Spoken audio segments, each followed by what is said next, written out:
connaissez, ça devient une tradition, le principe non seulement du fan talk, mais celui de la reprise des entraînements. Donc, et on répète inlassablement que le Football Club Liégeois a 3 objectifs qu'il poursuit simultanément. C'est sa reconstruction sportive, mais c'est aussi le développement de ses infrastructures et de façon financièrement saine, c'est-à-dire dans un cadre équilibré. Ça veut dire qu'après avoir parlé du sportif, je vous donnerai quelques informations et sur les infrastructures et sur les finances, puisque ça fait partie et ça continuera à faire partie de nos objectifs. Sur le sportif, Gaëtan dans un instant, Dante dans un instant et demi, vont vous dire ce qu'ils attendent de la saison qui vient. Ils ne vous surprendront pas, je pense, puisque on s'est déjà exprimé un tout petit peu là-dessus, notamment début juin, lorsqu'on a décidé de prolonger pour 1 an le contrat de Dante. La saison qui vient, nous la concevons comme une saison de consolidation. C'est le mot qui, je crois, traduit le mieux ce qu'on veut faire. On a peut-être parlé à certains moments de stabilisation, etc. Consolidation, ça veut dire que non seulement on reprend notre souffle, mais qu'on continue à regarder vers l'avant. Le but n'est pas de dire on est là où on est, maintenant c'est bien. Le but n'est pas de dire non plus on va récupérer un peu et on verra bien ce qui se passe. On veut continuer à regarder vers le haut.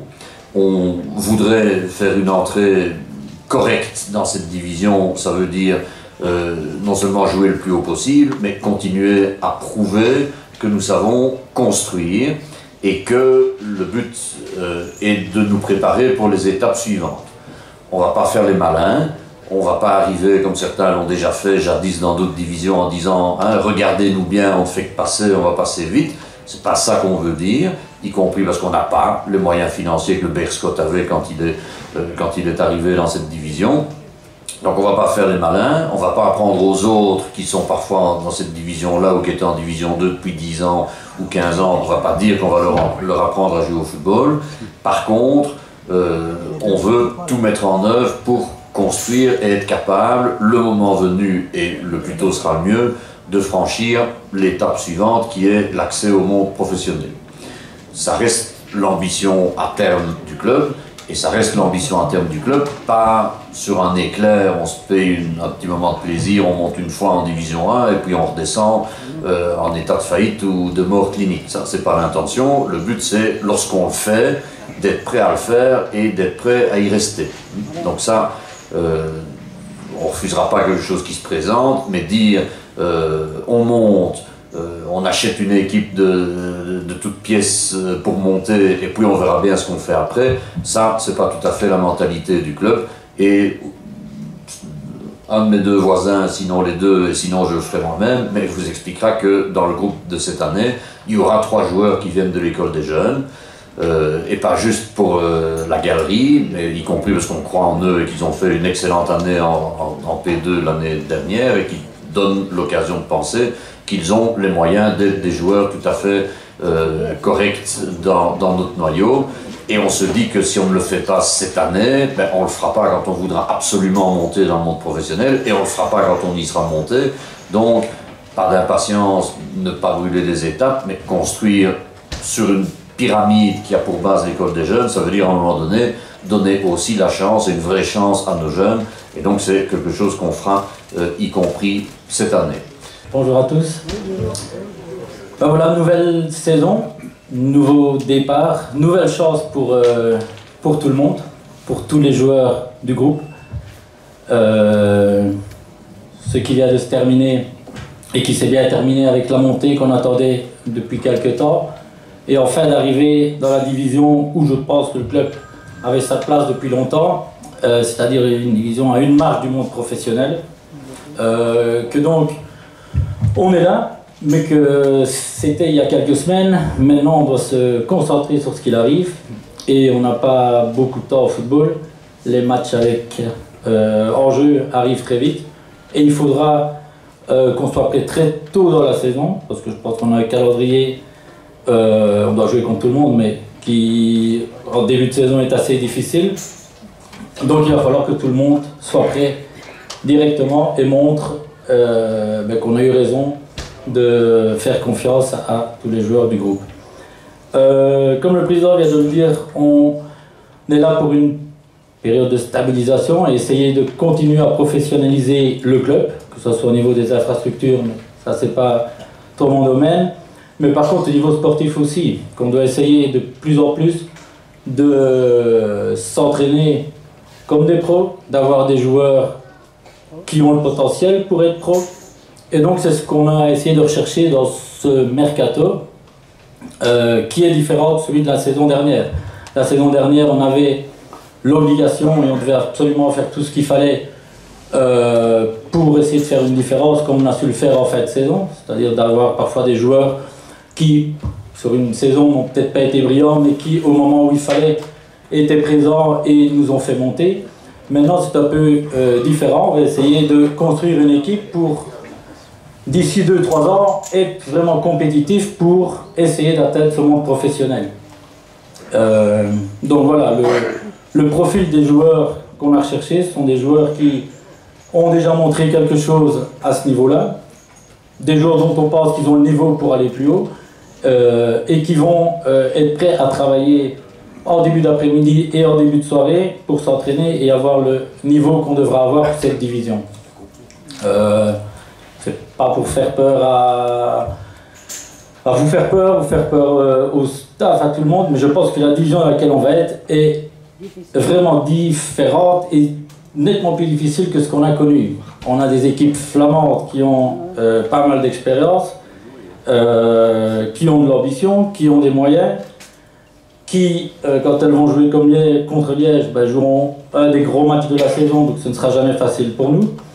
Et puis on va devoir élever notre niveau, parce que ce qu'on a connu pendant 2-3 ans n'est pas ce qu'on va connaître. On a eu une équipe l'année dernière qui avait le niveau, c'était Molenbeek.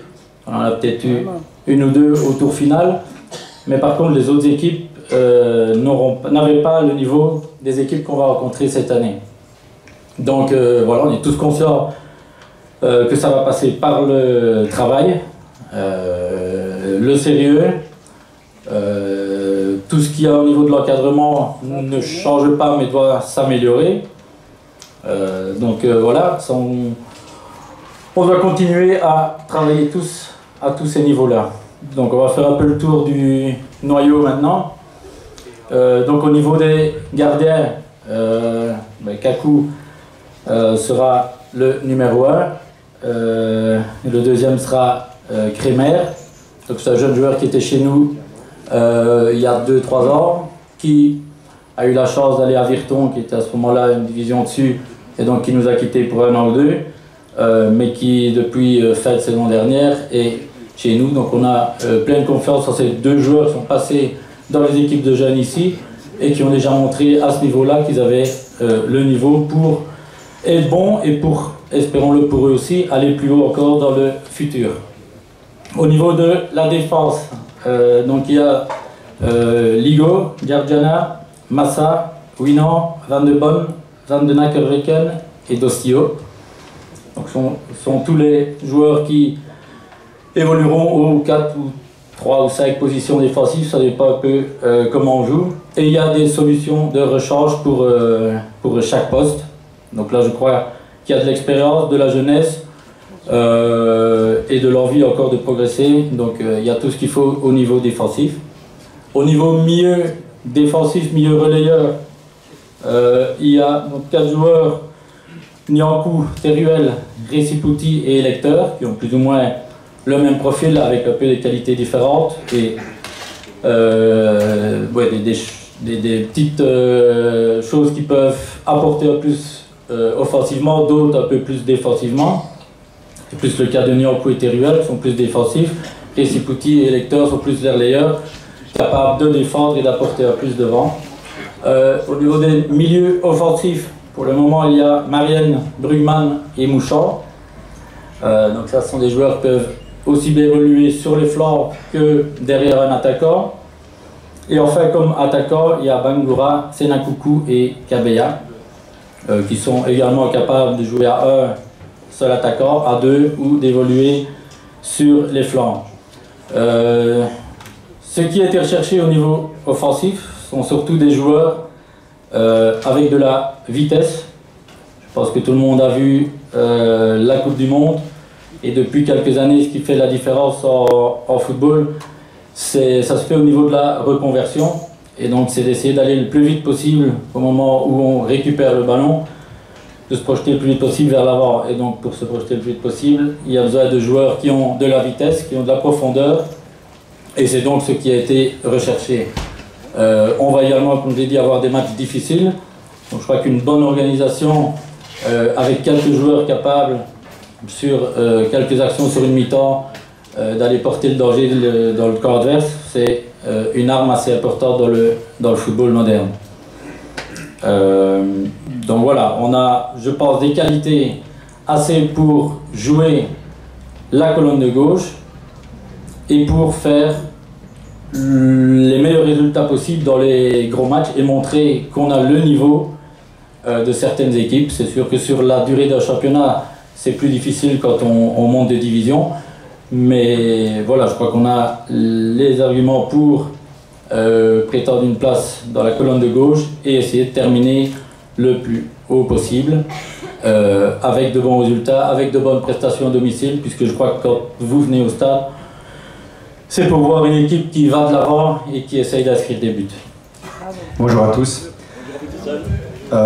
Évidemment, c'est toujours agréable de reprendre après le succès d'il y a quelques semaines. Et comme Gaëtan le disait si bien, il faut vite se remettre au travail. Et depuis cette Coupe du Monde, en étant à la maison et en regardant les matchs, il y a des fourmis dans les jambes. Donc je suis vraiment heureux dans 10 minutes d'aller sur le terrain et de rejoindre les joueurs et les nouveaux joueurs, donc pour essayer de faire, comme l'a bien dit le président et Gaëtan, de faire la meilleure saison possible, mais surtout de s'entraîner plus, ça c'est aussi une priorité, et surtout le mot progression. Je pense qu'aujourd'hui, on ne se rend peut-être pas toujours compte du niveau des 3 amateurs, des 2 amateurs, des 1 amateur.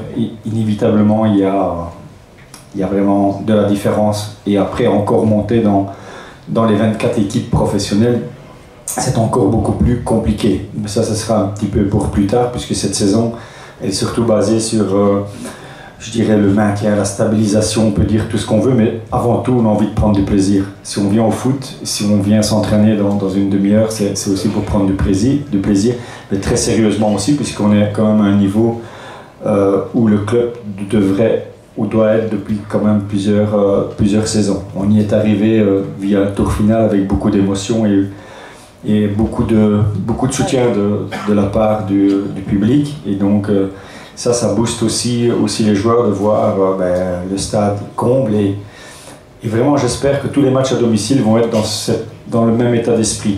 Et toujours avec l'idée de gagner, mais pas n'importe comment. Évidemment, on ne va pas aller la fleur au fusil. Vous avez vu la France, elle a été championne du monde sans nécessairement être très brillante, mais il n'y a que l'efficacité qui compte aussi. Mais si on peut y ajouter la manière et donner du plaisir, et que les joueurs prennent du plaisir aussi, c'est le principal. Donc en gros, c'est une saison où les ambitions ne sont pas comme les autres saisons. Quand on dit toujours en début de saison il faut jouer le titre, il y a une pression qui s'installe.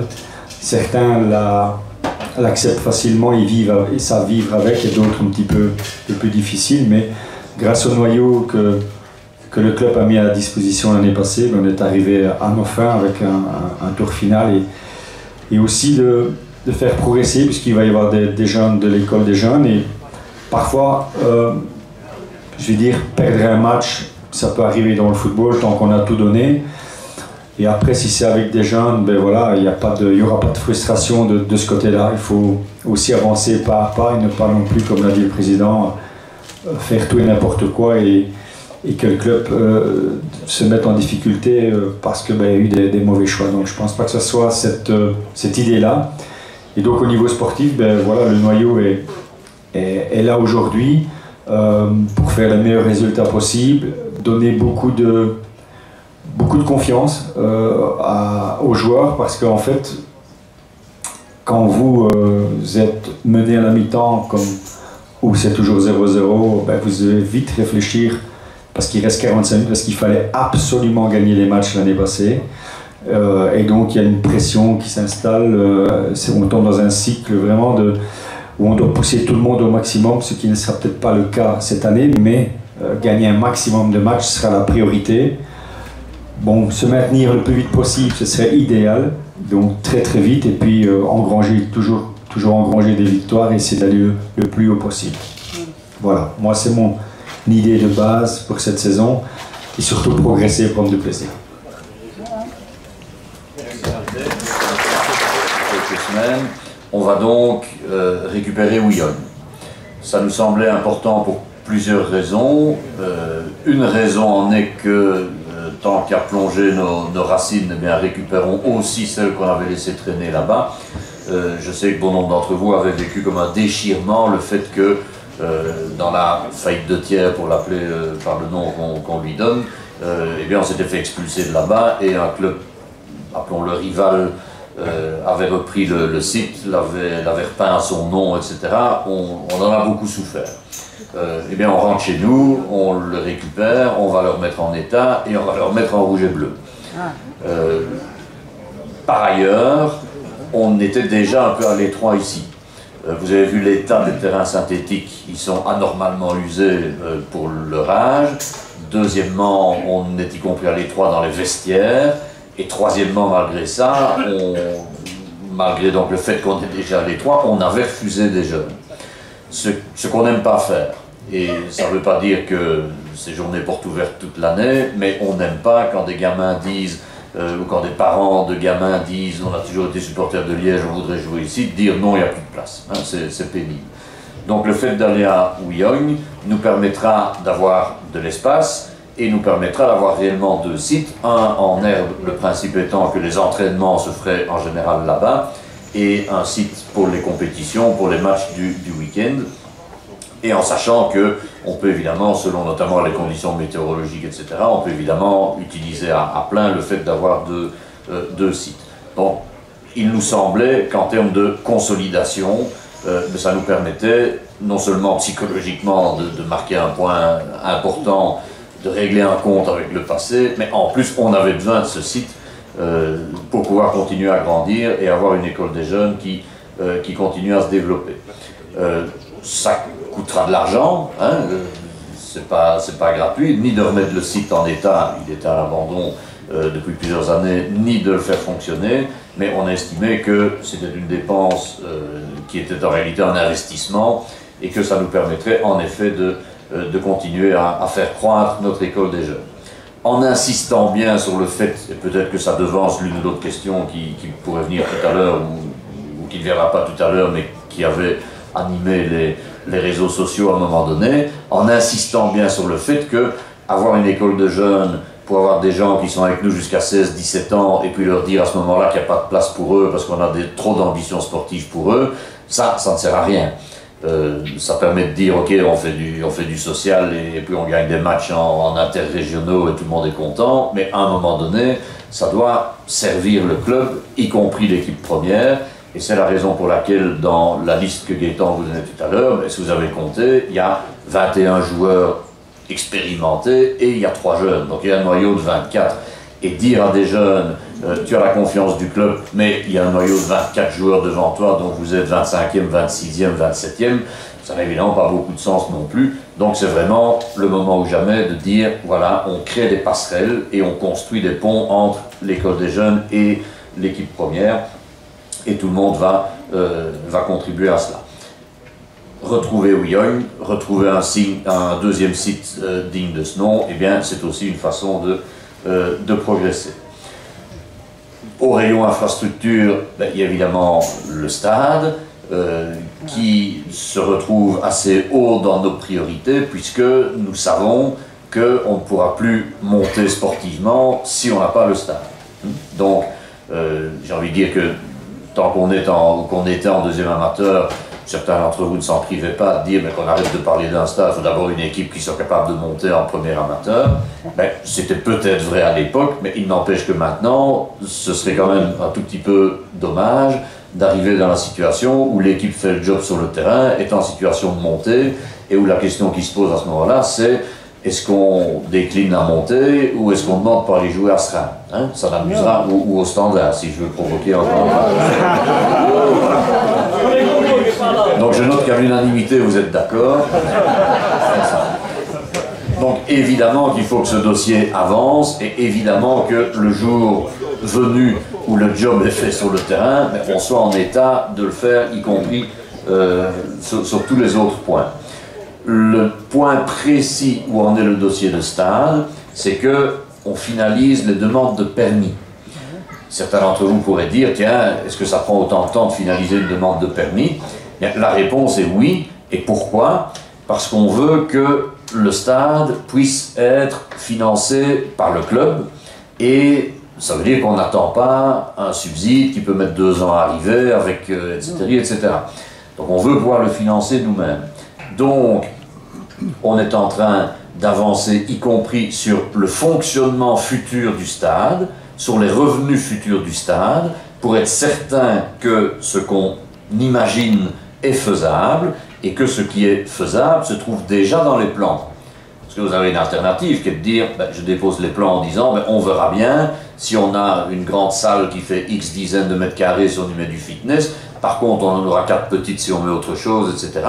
Vous savez qu'avec l'urbanisme, c'est pas comme ça que ça se passe. Et dire en cours de route, ah oui, à propos, on avait dit que les plans ce serait comme ça, mais en réalité on rajoute 5 mètres, ou en réalité on met 3 pièces, là on avait dit qu'il y en aurait une seule, etc. C'est pas comme ça que ça se passe, et on risque à ce moment-là de perdre du temps par rapport à ce qu'on fait aujourd'hui. Donc, sans entrer trop loin dans les détails, nous finalisons les plans, non pas sur base uniquement de l'architecture, non pas sur base uniquement des prérequis de la division 1, parce qu'évidemment, on met le nombre de places qu'il faut pour pouvoir monter, etc. Mais on le fait aussi sur base de l'exploitation économique du stade ensuite, pour qu'il n'y ait pas de mauvaise surprise, et que le jour où le stade est là, on ne se trouve pas dans la position de Lille, de Sedan, du Mans et de tous ces autres exemples que vous connaissez, de clubs qui se sont retrouvés avec un superbe écrin, et qui, 1 an, 2 ans, 3 ans après, ne savaient plus comment le payer, donc n'avaient plus d'équipe, et aujourd'hui ont un superbe stade vide. Ça, on veut l'éviter. Et c'est la raison pour laquelle ça prend peut-être maintenant quelques semaines de plus que ce qu'on voudrait, mais en tout cas, lorsque le plan est déposé, ce ne sera pas juste sur une vague idée de ce qu'on peut en faire, mais sur un calcul très précis d'un plan financier. Ça, c'est le chapitre infrastructure. On a donc 2 priorités pour cette année, c'est remettre en état Wyong, et deuxièmement, avancer dans le plan de stade, et y compris dans son financement et dans la façon dont il fonctionnera après. Et ça nous amène évidemment au point financier. Je ne vais pas, et on ne le faisait pas les autres années non plus, vous abreuver de chiffres, ni même vous donner des chiffres. Je voudrais juste vous dire que l'année dernière a été financièrement une année compliquée. Et ça peut vous sembler bizarre quand on voit les 4000 personnes du match contre Ham, etc. Mais ça a été une année compliquée, pour plusieurs raisons. Vous savez, je le rappelle, mais vous savez qu'on avait, à cause du forfait du White Star, un match à domicile de moins. Alors ça peut sembler dérisoire, mais nous sommes un club qui vit de ses assistances et de ses matchs à domicile. Donc un match sur 15 qui n'a pas lieu, mathématiquement, ça pose un problème. Deuxièmement, vous l'avez vu, puisque vous êtes des abonnés, vous étiez des fidèles, tout le deuxième tour, quand on s'est trouvé un peu loin de Molenbeek, on a joué avec des assistances, devant des assistances réduites, alors qu'on a continué à engranger les points. Donc je vais le dire de façon un peu brutale, avec mes mots à moi, on avait une moyenne de champions en termes de points et donc de dépenses, mais on avait des recettes de milieu de classement. On a joué le dernier match contre Meux devant le record historiquement bas d'entrée payante, qui aurait encore fait pâlir d'envie beaucoup d'autres clubs, si pas tous les autres clubs de la province. Et on a toujours plus d'abonnés que Moucron et Eupen, pour ne pas les citer. Donc on n'est pas en train de... ceci n'est pas une longue jérémiade sur les problèmes, mais on s'est trouvé avec une équipe qui, vous le savez, engrangeait les points à rythme de champion, avec des recettes qui n'étaient pas des recettes de champion. On n'avait pas 4000 personnes contre Meux, par exemple. On a joué contre l'Olympique, un match au sommet, 2e contre 3e, vous savez, vous vous en souvenez, il y avait une assistance tout à fait moyenne alors que c'était un match au sommet. Troisièmement, vous pouvez le savoir, on a eu une dépense importante en matière de TVA. Et pourquoi? Parce que lorsqu'on a construit la buvette, on a récupéré l'ensemble de la TVA que nous avons payée sur les travaux, et la TVA nous dit oui, mais dans l'exploitation de votre ASBL, il y a une partie de vos recettes qui ne sont pas soumises à TVA. Et c'est le cas notamment des cotisations des jeunes. Et donc, la TVA nous dit, il y a donc une partie de ce que vous avez récupéré que vous ne pouviez pas récupérer, puisque vous pouvez récupérer au prorata, au pourcentage de la partie de vos recettes qui sont soumises à la TVA. Et donc, vous imaginez ce que quelques pourcents représentent sur un bâtiment qui coûtait 500 ou 600 000 euros avec ses aménagements intérieurs. Et donc ça, c'est une charge qui est arrivée cette année, qui n'a pas déséquilibré le club, qui a été prise en charge. Les administrateurs ont fait ce qu'il fallait le moment venu, mais ça veut dire que ça s'est ajouté comme dépense hors budget, mais qui a été prise en charge l'année dernière. Donc tout ça pour dire que l'année n'a pas été simple financièrement, qu'en gros, grâce au tour final, on la termine à l'équilibre, ce qui est bien, ce qui veut dire que structurellement ce club est à l'équilibre depuis 7 ans, ce qui, à mon avis, ne lui était plus arrivé depuis une bonne 50aine d'années. Donc, je pense qu'on peut se féliciter du résultat, mais je le dis parce qu'il faut être persuadé que, ou rester persuadé que c'est un effort quotidien de rester à l'équilibre budgétaire. C'est un effort quotidien. Et la facilité qui consisterait à dire, mais tiens, 21 joueurs plus 3 jeunes, est-ce que c'est pas un peu juste? Est-ce qu'on n'en prendrait pas un ou deux de plus? Ou est-ce qu'on ne ferait pas un effort pour garder l'un ou l'autre en plus, etc. Eh bien, ça veut dire automatiquement que ça se répercute dans un budget, et ça veut dire que automatiquement, ça nous met, non pas en danger, mais en tout cas, ça peut déséquilibrer un budget à un moment où nous sommes censés constituer le petit matelas qui nous permettra, par ailleurs, d'encaisser les coups durs de la construction du stade. On n'a jamais vu une construction qui coûtait moins cher que ce qui avait été prévu. Si quelqu'un un jour construit une maison en disant à la fin elle m'a coûté moins cher que ce que j'avais prévu, il doit d'urgence expliquer qui était son architecte, ses entrepreneurs, etc.